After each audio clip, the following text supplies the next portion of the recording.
Hi అండి, welcome to Renuka వంటలు. ఈరోజు recipe healthy and instant breakfast రాగి పొంగనాలండి. ఇవి డీప్ ఫ్రై చేయకుండా మనం పొంగనాల్లాగా చేసుకుంటాం కాబట్టి చాలా చాలా హెల్దీ. అలాగే రాగి పిండి ఉంటుంది, మనం పిండిలేమి నానపెట్టుకోకపోయినా అప్పటికప్పుడు ఏమన్నా స్నాక్ లాగా చేసుకొని తినాలనుకున్నా సరే, అంటే ఈవినింగ్ టైంలో ఇది ట్రై చేయండి. ఈజీగా చేయొచ్చు, చాలా టేస్ట్ ఉంటుంది. క్లియర్గా ఎక్స్ప్లెయిన్ చేస్తాను. దీనికోసం ఫస్ట్ 1 కప్పు రాగి పిండి, అలాగే 1 కప్పు బొంబాయి రవ్వ, 1 కప్పు పెరుగు కొంచెం పుల్లడగా ఉండేది తీసుకుంటే పునుగులు ఇంకొంచెం టేస్ట్ ఉంటాయన్నమాట. ఇవి 3 కూడా సమానంగా తీసుకోండి. అలాగే 1/2 స్పూన్ సాల్ట్ వేసి ఇవి కలుపుకోవాలి. కొన్ని వాటర్ పోసి, మనం గుంత పొంగనాలు వేస్తున్నాం కాబట్టి ఈ పిండి లూజ్ అవ్వకుండా కొంచెం సెమీ థిక్గా ఉండేటట్లుగా కొన్ని వాటర్ పోసుకుంటూ కలుపుకోవాలి. ఇవి 3 సమానంగా తీసుకుంటే మనకి పొంగనాలు అనేవి పర్ఫెక్ట్గా వస్తాయి. చూడండి, ఇలా గట్టిగా కలుపుకోవాలి. ఇప్పుడు మూత పెట్టేసి ఒక 15 నిమిషాలు పక్కన పెట్టుకోండి. ఈ టైంలో మనం చట్నీ తయారు చేసుకోవచ్చు, అలాగే దీనిలో వెజ్జీస్ కూడా కట్ చేసి పెట్టుకోవచ్చు. సో చట్నీ కూడా వీడియో యాడ్ చేద్దామంటే కొంచెం లెంత్ అవుతుందని చెప్పేసి నేను యాడ్ చేయలేదు. నా ప్రీవియస్ వీడియోస్లో చట్నీస్ నేను చాలా పోస్ట్ చేశానండి, ఒకసారి చూసి ట్రై చేయండి. చూడండి, ఒక 15 మినిట్స్ తర్వాత పిండి బాగా నానింది.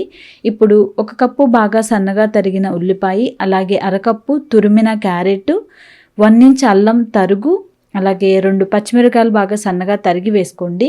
కరివేపాకు 2 రెమ్మలు తరిగి వేసుకోండి. అలాగే కొత్తిమీర కూడా కొంచెం తరిగి వేసుకోండి.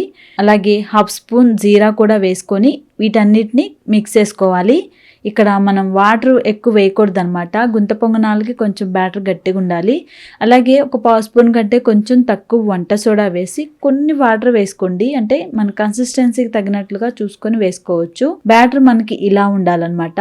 వీటిని డీప్ ఫ్రై కాదు, గుంత పొంగనాలు కాబట్టి అప్పం ప్యాన్ ఉంటుంది కదా, దీన్ని హీట్ చేసుకొని దీనిలో కొంచెం ఆయిల్ వేసుకోండి. ఇలా ఈ గుంతలకి నిండుగా మనం పిండి వేసుకోవాలి. అలాగే వీటిని మీడియం ఫ్లేమ్లోనే రోస్ట్ చేసుకోవాలి. అప్పుడే లోపల వరకు కూడా బాగా మగ్గుతాయి.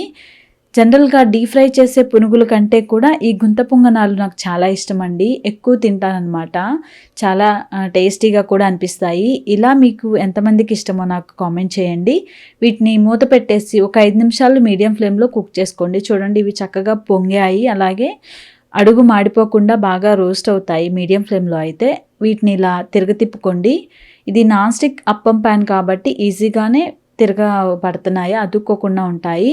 ఒకవేళ మీరు మామూలుగా క్యాస్ట్ ఐరన్ అవి తీసుకున్న, అవి సీజనింగ్ చేసి ఉంటాయి కాబట్టి ఈజీగానే వస్తాయండి. పిండి అంటుకొని పాడవదనమాట.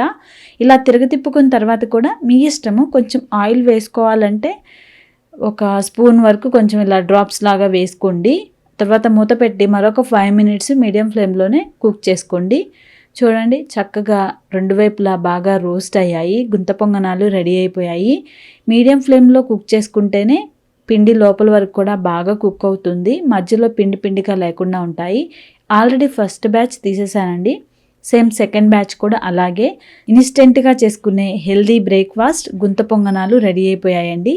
చూడండి, ఒకటి మీకు తుంచి చూపిస్తాను. దీన్ని కొబ్బరి చట్నీ, పల్లి చట్నీ, లేదంటే ఏదన్నా టమాటా రోటీ చట్నీస్ ఉంటాయి కదా, వాటిల్లో కూడా బాగుంటుంది. చక్కగా స్పాంజ్ లాగా లోపల పిండి లేకుండా బాగా కుక్ అయింది కదా. సో మీకు నచ్చాయి అనుకుంటున్నాను. మీరు ఇలా తప్పకుండా ట్రై చేయండి. స్నాక్గా కూడా బాగుంటాయి.